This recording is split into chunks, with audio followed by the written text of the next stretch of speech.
amor que eu tenho guardado no peito, agora eu entrego. Me faz ser alegre, sofrido e pontos, e vou dizer-te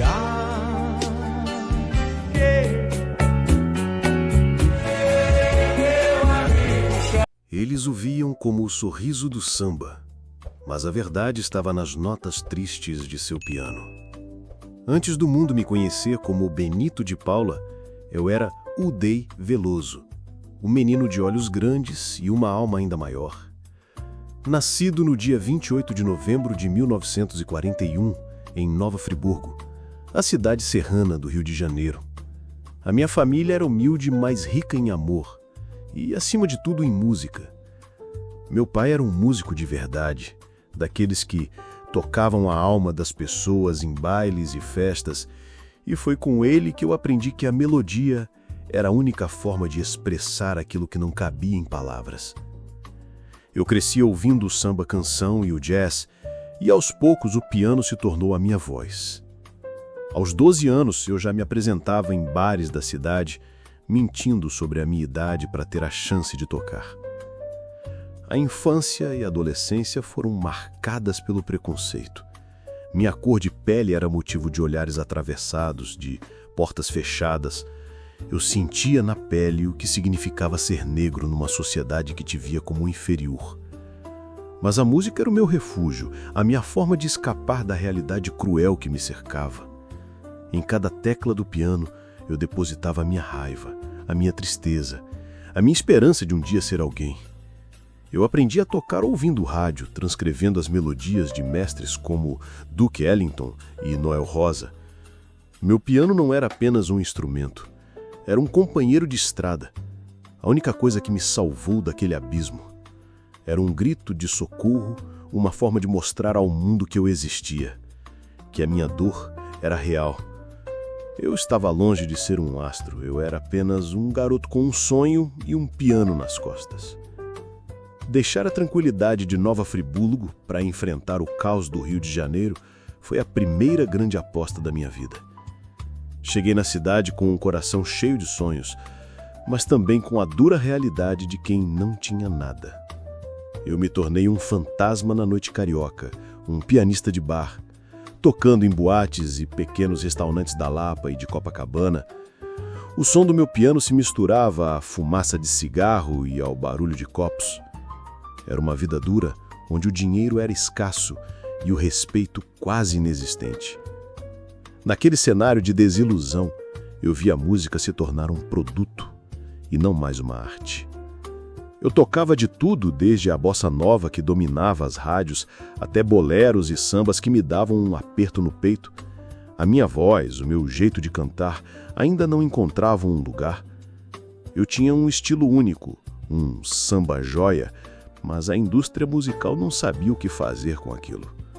As gravadoras me viam como um artista estranho, difícil de catalogar. Eu era um negro que tocava piano e misturava samba com jazz, e isso não se encaixava no molde que eles conheciam.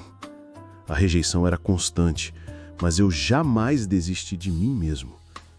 Foi nessa época que o destino me colocou no caminho de uma lenda, Elisete Cardoso. Ela me ouviu tocar em um bar e se impressionou. Ela viu algo em mim que eu mesmo já não enxergava mais. Elisete me convidou para o seu programa de rádio e decidiu gravar uma das minhas composições, Meiga Presença. A música foi um sucesso e me deu o primeiro sinal de que eu estava no caminho certo. Mas o caminho ainda era longo. O sucesso da música não foi suficiente para me dar o reconhecimento que eu buscava.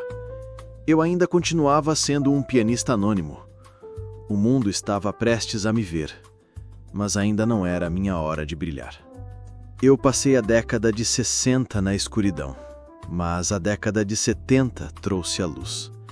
Em 1971, lancei meu primeiro LP. As canções foram bem recebidas, mas foi a partir de 1972 que a minha música começou a se infiltrar nas casas dos brasileiros. Foi quando o meu estilo foi batizado de samba-joia. A imprensa e o público viam no meu trabalho uma fusão de ritmos. o balanço do samba, a sofisticação do jazz e o lirismo da bossa nova. Tudo tocado com a alma no piano. A minha música era a minha forma de mostrar o mundo por dentro dos meus olhos. Era um som que vinha das dores da rua, mas que era tocado com a elegância de um baile de gala. O ápice dessa jornada veio em 1974. Nesse ano, lancei o álbum que mudou a minha vida para sempre. Dele nasceram dois dos meus maiores sucessos, Mulher Brasileira e Charlie Brown. Para o mundo, Charlie Brown era uma melodia alegre e uma letra sobre inocência. Ninguém sabia que essa música nasceu da minha dor mais profunda, uma saudade da simplicidade que eu havia perdido para a ambição. Mas o sucesso que eu tanto busquei tinha um preço. O reconhecimento instantâneo foi acompanhado de uma pressão esmagadora. As gravadoras queriam mais hits, o público me cobrava novas composições, e o meu mundo se transformou em uma corrida infinita por mais. Eles me queriam como um produto, e não mais como o artista que se sentava ao piano para se curar. O sorriso que eu mostrava nos palcos era o meu disfarce. Na verdade, por dentro, eu estava me sentindo um prisioneiro do meu próprio talento, um refém da minha própria fama. A década de 70 foi o meu reino. O sucesso de Charlie Brown e Mulher Brasileira me transformou em um dos artistas mais procurados do Brasil. Meus álbuns vendiam milhões de cópias. Para o público, eu era um fenômeno. Mas nos bastidores, eu estava em uma guerra silenciosa contra a indústria que queria me engolir. De repente, todos queriam um pedaço de mim, da minha arte, do meu talento. Os estúdios, os produtores, os empresários, eles não viam a poesia nas minhas canções, apenas o dinheiro que elas geravam. Eu me sentia em um leilão, onde minha arte era o produto. As disputas por direitos autorais e as tentativas de me roubar a autoria de minhas próprias canções se tornaram rotina. Pessoas que se diziam amigas só queriam se aproveitar da minha fama. E o sucesso me mostrou o pior lado da natureza humana. Em 1973, eu compus e gravei uma canção que era um pedaço da minha alma. Retalhos de Cetim. O mundo ouviu uma música sobre um amor perdido. Mas a verdade é que ela nasceu de uma dor mais profunda, de um abandono que eu carregava desde a infância. Essa música se tornou um fenômeno nacional. Mas a ironia é que, quanto mais ela tocava, mais vazia eu me sentia. Em 1976, eu lancei a canção Sentimento Nu, que era a minha tentativa de expor a minha vulnerabilidade para o mundo. O sucesso é como uma máscara. Por fora as pessoas veem o brilho, mas por dentro você está se afogando na sua própria solidão. O início dos anos 80 marcou o que muitos chamam de minha época de ouro. Eu compunha sucessos como Superstição e Pra Que Chorar, com uma facilidade que para os outros era um dom, mas para mim era uma maldição. Eu havia me tornado uma máquina de fazer sucessos, perdendo aos poucos a conexão com a verdadeira essência da minha música. Já não compunha mais pela necessidade de expressar o que sentia, mas pela obrigação de entregar um novo sucesso para o mercado. Os produtores me ligavam a qualquer hora da noite, exigindo canções prontas, e o piano, que um dia foi meu refúgio, se tornou uma fonte de pressão. A pureza que me fez começar a tocar na rua havia se perdido. Eu comecei a ver minha arte ser transformada em algo que eu não reconhecia. Em 1982, uma das minhas canções, que eu considerava uma das minhas melhores criações, foi completamente deturpada por uma interpretação que não tinha nada a ver com a minha visão. Vi a minha obra ser descaracterizada e não pude fazer nada para impedir. Foi a primeira vez que me senti impotente, como se minha música não me pertencesse mais. A cada novo hit eu me sentia mais vazio. Por fora, eu era o sorriso do samba, o artista carismático que todos queriam ver no palco. Por dentro, eu era uma casca, um poço de solidão. A fama me deu tudo que o dinheiro pode comprar, mas tirou a única coisa que eu realmente precisava: a minha paz. Aquela dor silenciosa me acompanhava a todo lugar, mesmo nos palcos mais lotados. Se a década de 70 foi a minha era de ouro, a segunda metade dos anos 80 foi a minha época de chumbo. Eu estava no auge da popularidade, mas por dentro o meu mundo estava desmoronando. O sucesso me deixou exposto e a dor me encontrou. Eu descobri uma traição que abalou tudo em que eu acreditava. Não era apenas uma traição pessoal, era a sensação de que o chão havia sumido debaixo dos meus pés. A vida que eu construí com tanto esforço, com tanto talento, parecia uma mentira. Me mergulhei numa depressão profunda, uma escuridão que me consumiu por completo. O piano, que antes era meu refúgio, agora era a testemunha silenciosa da minha dor. Em 1978 eu já havia lançado a canção Luz do Desejo. Embora ela seja de uma época anterior, ela era a premonição do que eu sentiria anos depois. Um grito de socorro disfarçado de melodia. O meu desespero se transformava em arte, e eu vendia pedaços da minha alma para o mundo. Eu comecei a me isolar de tudo e de todos. Recusei convites para shows, evitei produtores e desapareci do cenário musical. Para o público, eu havia enlouquecido. Para a indústria, eu era um artista inconstante. Mas a verdade é que eu estava tentando sobreviver, tentando salvar a minha sanidade mental. Houve dias em que eu pensei seriamente em desistir de tudo, de abandonar a música para sempre. Eu estava no fundo do poço. E a única coisa que me acompanhava era o som silencioso das minhas lágrimas, que se misturavam às notas do meu piano. O início dos anos 90 marcou a minha lenta volta à vida. Depois de tocar o fundo do poço, eu tinha duas opções: desaparecer para sempre ou renascer das cinzas. Eu escolhi lutar. A música, que quase me destruiu, foi também a minha salvação. Eu voltei a compor, não mais para o mercado, mas para mim mesmo. As melodias que saíam do meu piano eram mais melancólicas, mais profundas, mas eram verdadeiras. Durante esse período de recuperação, eu tive que reaprender a viver. Busquei ajuda, me reconectei com as pessoas que realmente se importavam comigo e, principalmente, redescobri por que havia começado a fazer música. Não era pela fama, nem pelo dinheiro, mas pela necessidade de expressar o que eu não conseguia dizer com palavras. Em 1996, lancei a canção A Chuva Cai, uma reflexão sobre o tempo que passa e leva embora os nossos sonhos. A música não teve o mesmo impacto comercial dos meus grandes sucessos, mas para mim representava uma visão mais madura sobre a existência. Mas o mundo da música havia mudado. O axé music dominava as paradas de sucesso, o rock brasileiro ganhava força, e eu me sentia como um representante de uma geração que parecia estar sendo esquecida pelo mercado. As rádios já não tocavam minhas músicas como antes, e os programas de TV preferiam os artistas do momento. Eu me vi em uma encruzilhada. Ou eu me adaptava, ou eu desapareceria. E foi aí que eu percebi que a minha luta não era mais contra a indústria, mas contra o tempo. Os anos 2000 me deram uma perspectiva única, a de testemunhar meu próprio legado ainda em vida. Eu já não era mais o artista que vendia milhões de discos, mas minhas músicas continuavam vivas, tocando nas rádios e sendo regravadas por uma nova geração de artistas.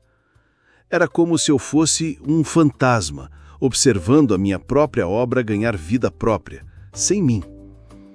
Minhas músicas se tornaram trilha sonora de novelas, de programas de TV, e os jovens que mal tinham nascido quando eu criei Charlie Brown e Mulher Brasileira, agora cantavam minhas canções como se fossem clássicos atemporais.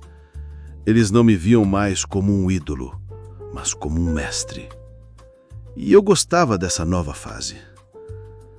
Mas por trás das luzes do palco a vida real continuava a me cobrar um preço. Durante essa década, perdi vários amigos e colegas de profissão. E cada partida me lembrava da finitude de tudo. Eu comecei a ver a morte não como uma inimiga, mas como uma velha conhecida que um dia viria me buscar. Essa nova visão me fez abraçar a vida com mais intensidade. E a minha música, que antes era um grito de dor, agora era um hino de celebração. Mas os problemas de saúde começaram a surgir e meu corpo começou a me dar sinais de que eu precisava diminuir o ritmo. Décadas de noites mal dormidas, de viagens exaustivas e de todo o peso emocional que eu carreguei começaram a cobrar o seu preço. Eu tive que aprender a desacelerar, a me reconectar com a minha paz interior e a ver a vida de uma forma mais humana e menos como um produto de consumo. Os últimos anos da minha vida me trouxeram uma clareza cristalina sobre tudo que vivi. Aos 80 anos, eu já havia feito as pazes comigo mesmo e com toda a minha trajetória. O sorriso já não era um disfarce, mas uma expressão genuína de gratidão. Durante a década de 2010, reduzi drasticamente minhas apresentações. Preferia ficar em casa, ao piano, compondo não para o mercado, mas para minha própria alma. Essas últimas composições nunca foram lançadas. Eram cartas de despedida que eu escrevia para o mundo. O ano de 2021 me deu o maior reconhecimento da minha carreira. Eu fui homenageado com o Grammy Latino de Excelência Musical. Quando subi naquele palco, não era sobre vender discos, nem sobre aplausos. Era sobre uma vida inteira dedicada à música, sobre cada piano de bar, cada noite em claro, cada rejeição e cada vitória. Eu vi rostos jovens na plateia que mal tinham nascido quando criei meus maiores sucessos. Era reconfortante e assombroso ao mesmo tempo. Minha música havia sobrevivido a mim mesmo. A doença, que se tornou minha companheira nos últimos anos, me obrigou a repensar meu ritmo de vida.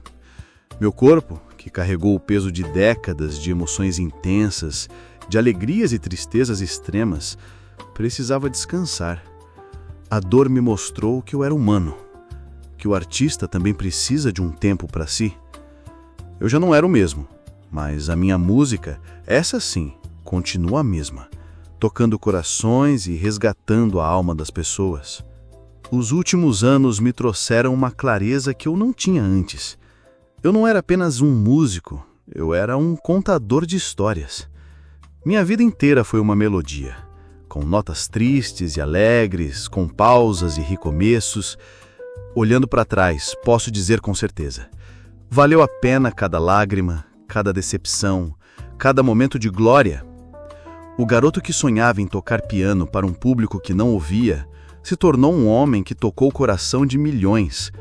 Minha música continua viva, tocando corações, despertando memórias, mesmo depois que eu me for. E é essa a única imortalidade que me interessa. Eu não sou apenas um nome, eu sou um sentimento. Sou o som do piano que se mistura ao samba. Sou o sorriso que se esconde atrás de um olhar triste. Sou a prova de que a arte pode salvar, pode curar, pode transformar a dor em beleza. Eu sou Benito de Paula, e essa foi minha história completa, sem esconder a dor e a luta que existiu em minha vida. A música é eterna, e nós continuamos contando essas histórias que marcaram gerações, porque a verdade e a arte sempre se encontram. E eu quero que a minha história continue a ser contada, para que todos saibam que a música é a única forma de nos libertarmos dos fantasmas que nos assombram. E assim se encerra a história de um homem que transformou cada cicatriz em melodia, cada lágrima em verso eterno. Benito de Paula não é apenas um compositor, ele é a própria música brasileira. Se essa história tocou o seu coração como suas canções tocaram gerações inteiras, mostre isso deixando o seu like e se inscrevendo no canal. Nos comentários, conte qual música do Benito de Paula mais marcou sua vida. E não esqueça de ativar o sininho para não perder as próximas histórias que vão revelar os segredos por trás dos maiores nomes da música e da televisão brasileira. Porque aqui, o famoso nunca morre. Ele apenas espera para contar a sua história.